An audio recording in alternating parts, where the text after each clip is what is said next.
It's a well-known phenomenon that investors experience a loss more keenly than an equivalent gain. Behavioural psychologists like Paul Richards call it loss aversion.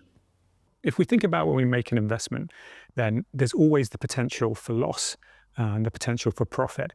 Now, when we make a profit, we know that feels good. And equally, when we lose money, we know that that hurts. But here's an interesting question.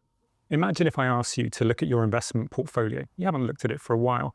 You open it up and on one day you see it's made a loss of 20%. And hypothetically on another day you look at it and you see that it's made a gain. Now, the loss in dollar terms or in pounds and pence is exactly the same.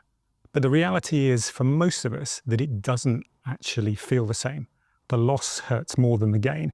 Early humans developed loss aversion as an evolutionary trait to help them prioritize survival. Losing, say, food or shelter posed a greater threat to survival than gaining additional resources did to enhance it.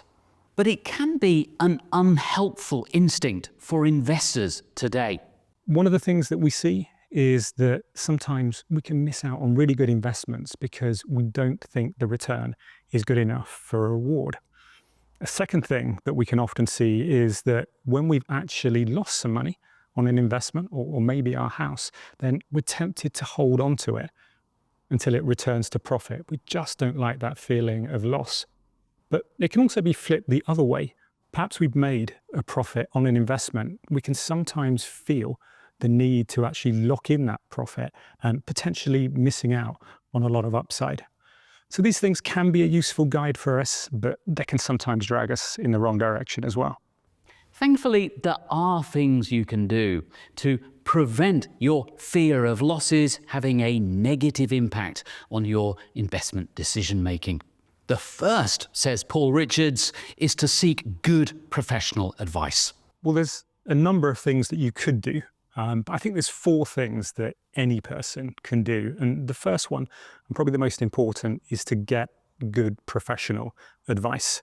I think we all recognize that it's easier to solve other people's problems than our own. We're one step away from it emotionally. And a good advisor can do that.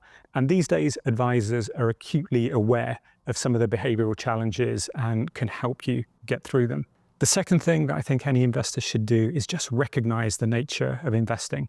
Things will go up, things will go down, but we should always keep our eyes on the long term.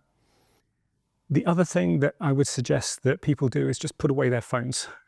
One of the things that we can do these days is just look at our portfolio every minute, every hour of every day. The more we look at our portfolios, the more likely that we are to see loss. And the last and most important thing is that nature has built us to naturally focus on losses. So when we're looking at new opportunities, we should always consciously make sure that we look at the upside.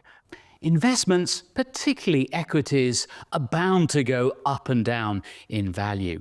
But in the long run, investors who stay patient and diversified are usually well rewarded.